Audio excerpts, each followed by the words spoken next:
It's only been 3 years since I left pharmacy and transitioned into my new career of digital marketing and high ticket sales. So it really shocked me when I was actually asked to speak on an expert panel about my experience in high ticket sales and digital marketing at my first virtual summit. Now, this is a huge step in my entrepreneurial journey because I never thought myself as like an authority or expert. But it was kind of cool just speaking at this virtual summit. So if you're thinking about maybe perhaps leaving a 9-to-5 job to switch over to a career, or maybe yourself, you've been invited to a virtual summit and you're deciding, should I do it? In today's video, I'm going to be talking about the 3 lessons that I learned from speaking at my virtual summit. And hopefully by the end of this video, it'll inspire you to do something new with your life, build something outside of your 9-to-5, because you never know. It might create future opportunities for yourself that can start the snowball effect. So let's dive into it. Hey, what's up? Welcome back to the channel. My name is Kevin. And recently I hit a big milestone in my entrepreneurial journey. Recently, I was asked to speak at this event called Monetize Your Genius. And I was with people I look up to like Ray Edwards, Mike Kim, and there's just a whole panel of really, really great experts as well. My friend Eugene, he's actually a former pharmacist like me. He's now a neurohacking coach. He invited me onto the event and I felt very, very blessed that I was actually invited to speak on an expert panel. And I got so much feedback from the event that it helped me launch my own coaching business. It gave me the confidence to know that I'm already giving so much value to people. There are people out in the world who are interested in inbound closing, high ticket sales, and building their own high ticket programs as well. And so if you're someone who you want to become an expert in a field, or you're thinking about switching a career, or maybe you've been posting content for a long time, virtual summits are a really great idea. Now, if you're wondering what exactly is a virtual summit is kind of like, have you ever been to one of those conferences like in Vegas or anything like that? I mean, back in the day, I remember going to ASHP mid-year for pharmacists, and it would just be a great event where people would network and all that sort of stuff. It's pretty much the same thing as like a virtual conference. And so I got to meet so many thought leaders. I got to build so many connections with so many different people, and it was really, really, really fun. And funny enough, I have a really, really good friend who actually specializes in virtual summits, but I was like, what are these things? Because you hear virtual summit and it's a weird name, honestly, right? And what I found, this is actually one of the best ways to kind of build your authority, meet like-minded people and friends for life, and also kickstart your expert authority by teaching something that you know. And business-wise, it makes a lot of sense because you're able to build your email list and just like really post a lot of content from this one event, especially in your stories and all that as well. So in today's video, I want to talk about how I landed my first virtual summit and how it instilled the confidence for me launching my own products and services as well. Think about it. I was a pharmacist just a few years ago. I didn't have any coaching services. I didn't know anything about digital marketing or high ticket sales, or at least it was very basic.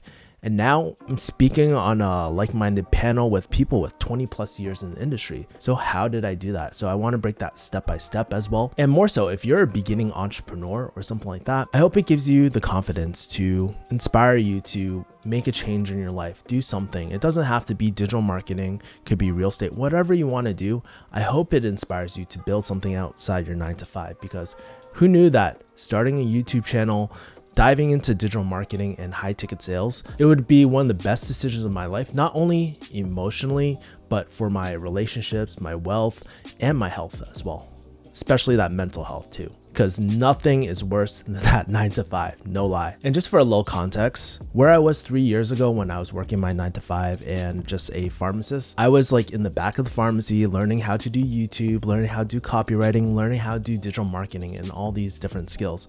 And I never thought in a million years I would be able to make some online dollars, some digital money, and work remotely as well. I think about 3 years ago, I was going through some major things. My previous employer found my YouTube. They did not like the fact that I had a YouTube channel because they thought it was threatening, and they actually let me go because of that, which was really crazy.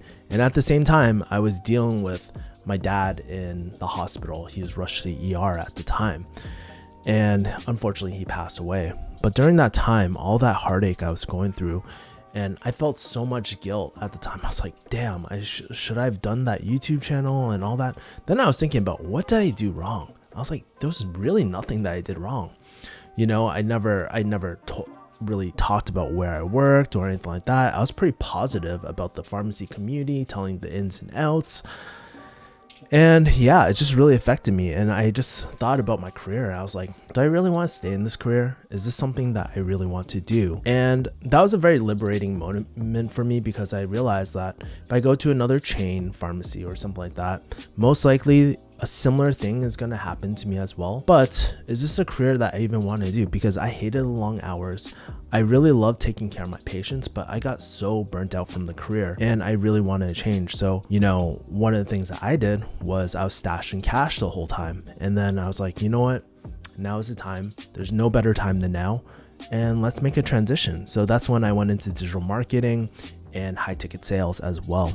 And I started focusing more on my YouTube channel, more on my website, but that wasn't making enough money. So then I was just like thinking, there's this weird world of high ticket sales that my friend was telling me about. So I took a guru course really quick. It wasn't that great, honestly, the guru course. It was great for networking, but the actual sales stuff, I did not learn jack about it, but it helped me kind of dive into this crazy world of high ticket sales, where I got to meet all these different people, like Big Four consultants who were closing $40 million deals, people who were 20 plus years in the industry. I met Tai Lopez's old sales manager, Russell Brunson's old sales manager, and through learning these different processes, I've been able to combine it and create my own sales process that didn't feel like super salesy. It wasn't super high pressure, but it converted at the same time. And it was really, really cool kind of developing this over the last year, or after the last 2 years. And the real interesting thing about that, since I was modeling from really successful people, I was able to compete and outcompete people who had 20 plus years in the industry. So that was really, really cool. So when I was meeting other pharmacists, and this is how I actually ended up getting this virtual summit opportunity, where at the time I had a lot more free time. So giving back to the community is super, super important to me. So I would go to these college fairs as well, where, you know, the youth kind of like goes in the table. They ask like, what do you do? So I sat at the healthcare table first. I was like, dude, this is really boring. And then I went to the entrepreneurial table as well. Basically, there were all these high school kids just trying to figure out what careers they were trying to pursue. And I remember sitting at the entrepreneurial table, and there was a few people that came, but you know, entrepreneur, there's so many different types. And so I actually met my really great friend, Eugene. I gotta get him on a podcast, by the way. Turns out he was a neurohacking coach. We live very similar lives. How I used to live with some of the people from JK. He used to live with some people in Jubilee, and he was actually a pharmacist too, which was really, really cool. And so I met this guy, we were talking to students and stuff, but I met this guy, I was like, dude, I like you, man. We just chopped it up, and I just had so much fun chopping it up with him. And then I was like, no one showed up to entrepreneur table, so we went to healthcare table and stuff. And that was really funny because we weren't bashing pharmacy, but we were just, you know, giving the realistic perspective of what life after pharmacy is really like. And so that was really funny. And we kind of went our separate ways. And then recently we connected, especially after, you know, my recent breakup, and after I recently saw a therapist and was going through some of the roughest times in my life. He reached out to me and we just chopped it up, and he's like, hey, Kevin, do you want to speak at a virtual conference? And I was like, hell yeah, I want to speak at a virtual conference, right? And so that actually began the relationship. And so then I spoke to the program director, or the person organizing everything, and we just chopped it up. And she's like, wow, you have so much experience. Are you open to speaking? And so that's how I landed that gig. And what I learned is like, man, doing some spontaneous stuff, like unrelated stuff, and just meeting new people can open up a world of opportunities. But that is how I landed a virtual summit. I've never done a talk virtually as well. And so what I wanted to do is share the 3 lessons I learned doing a virtual summit like this as well. All right, so let's dive into the first thing. I think there were over like 10,000 participants in this group too. So it was really, really cool. So the first thing I learned from doing a virtual summit is that speaking forces you to think like an expert. I'm not gonna lie, like when I was first doing high ticket sales, I would do like when people would ask me about it, it would be really off the cuff a lot of time.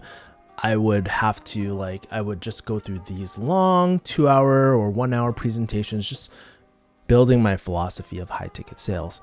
And what was really interesting about that, or what was really interesting about putting into a presentation form, is that putting together a slide deck really forces you to refine your communication and use analogies that people just get. You know, when you're watching a presentation, you can't make it boring.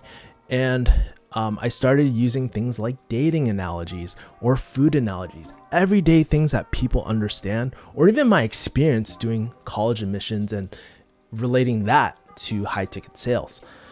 And so it forced me to think like an expert and to simplify things down. I can't remember the quote, but there's something that if you guys know the quote, maybe it says something like, you haven't truly mastered something until you can explain it in simple terms, or something like that.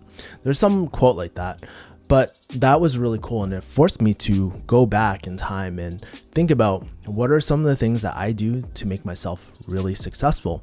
And it's funny, I remember talking to my friend before I did the conference, and I recently did a video about my friend's paid media company and how to do high ticket sales for his company as well. And he was like, wow, you just hit a whole nother level in terms of high ticket sales. And I believe that was only through doing not only one presentation, but I did 2 presentations at the summit. She did a big ask, and I was like, you know what? When am I ever really going to get the opportunity to do something like this? So that was the first thing I learned. It really forced me to refine my skills, actually, just reflecting and reteaching what I learned during my 2 to 3 years in high ticket sales and digital marketing as well. The second cool thing was that I got to meet real cool people at these virtual summits. Something cool at the virtual summits is that there's these panels, and I got there's Q&A panels. And you know, as much as I did network with the individual people, I thought what was really cool was that I was able to network with the key speakers as well. So one of the people, I'm actually going to be on his podcast. His name is Bob. I'm going to be on his Amplify podcast, I think, talking about sales, digital marketing. I'm not quite sure what we're going to be talking about, no lie. I got to meet him. I also got to meet my friend Joseph Bojang, which was really cool. I hope I said his name right, but we actually chop it up from time to time, and we just share stories about being minorities in US and stuff like that. And also we have the love of jiu-jitsu. I also met someone who I listened to over this past year. His name is Mike Kim.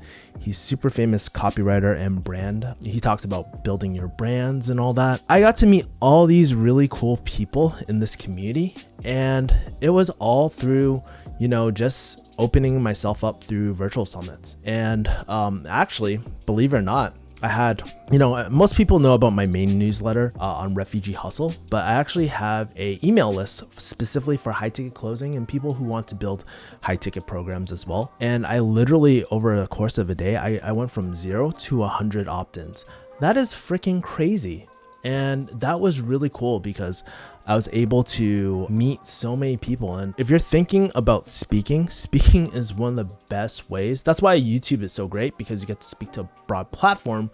But when you're speaking at virtual summits, it's like you're focusing on a very small targeted audience, like who's really interested in some weird things, like just like you and me, and you're able to collect their emails to continue the relationship, either to sell your products or even send cool free stuff to them as well. So there was that. And then after doing that, the third lesson I learned is that it really gave me kind of the confidence to launch my paid coaching program as well. That was super, super important, because up until then, I just never felt like I added enough value. I felt like I wasn't good enough in terms of coaching and stuff like that. But what I realized, by giving so much value to people, like especially high ticket sales, it's very nuanced. Anybody that says you can just learn it from a book, oh my God, dude. It's just like trying to learn jujitsu from a book. Like I literally have Marcelo Garcia's book, I have Andre Galvo, and all these people as well. Obviously Eddie Bravo's Mastering Rubber Guard. And it's like trying to learn through that. It's like, dude, it's almost impossible to learn that, because you need to learn through reps. It's like getting really like trying to become a bodybuilder or look really good naked just by reading. It's not going to happen, and you need to get through reps. And using that experience, people really enjoyed it. And that was really, really, really cool, being able to see all the feedback. They're like, oh my God, this was so helpful. I posted on my Instagram too. And I was like, this is so cool that I'm getting so much cool feedback about this talk I did. And I actually made it into, I took the presentation, I edited it a bit, I gave the slides and the presentation away for free, but it really inspired people like, hey, I want to do high ticket closing. I want to build a high ticket program. And I thought that was really, really cool in terms of doing that. So after that, I launched a beta, or I kind of didn't launch a beta to the list, but people started asking me. For the people that started asking me, I was like, hey, you know what? The market is asking me for a service. Like, I'm doing them a disservice by not offering it to them, because it's something I want to do too. I feel super passionate about high ticket programs because they are truly, truly transformational. When you invest a lot of money, the fact is you take it more seriously. That's why people, like, if you read a college textbook and give it to someone, probably they're not going to go through it. But if you are in a college program or a physician program or a pharmacy program, chances are you're going to work a lot harder because you paid the big bucks for that as well. And that's just the truth. A lot of time with free information, people don't do anything with it. And so it's the number one thing I send to people who are interested in high ticket sales. I'm just like, hey, if it puts you to sleep, then not for you. But if you really get hyped up and you really enjoy it, this is your career. So it was really cool. I'm actually in the middle of launching, or in the middle of beta testing my first 4 students as well, which was really, really crazy. And it really helped me go over the hump of selling and fulfilling my own products as well. So that was really cool. So those were the 3 lessons I learned. And I know if you're watching this, you're probably like, man, that's really cool, Kevin, but how can I apply it to myself? And that is a great question. And I would say, like, if you were where I was just 3 years ago and you're looking to dive into real estate or dive into certain things, I would really highly suggest that you start going out there and just practicing what you do. And over time, as you build these relationships, you are going to get people who are going to refer you to speaking gigs. And that can open up a world of information for you. Honestly, I'm on the path of a 6-figure coaching business at the moment, which is really, really cool. No, that's not my primary source of income, but it's cool side cash too, right? And you just never know the type of relationships that you'll have, the type of other opportunities you'll get, and also like the financial opportunities for starting your different businesses. You just never know, and it's important never to discount that. And by the way, I'm looking for more gigs in terms of virtual summits and speaking opportunities as well. So if you know anyone that is hosting an event, or maybe you're hosting an event, hey, I love to speak at it, reach out to me via my DMs or kevin@refugeehustle.com. All right, back to the video. So if you're kind of curious about what exactly I talked about during my virtual summit, then make sure to check out the replay here. I talk about 2 different subjects. I talk about how to build a profitable high ticket offer and how to sell, the 3 steps to sell a high ticket offer as well. I think those are some really great topics. I literally throw everything that I knew at the time for free, completely free with the slides. So you guys can check that out. All you gotta do is go to kaizenclosing.com/masterclass and you can check that out. Anyways, thank you for watching. Stay bold, stay kick-ass. Peace, my people. Bye.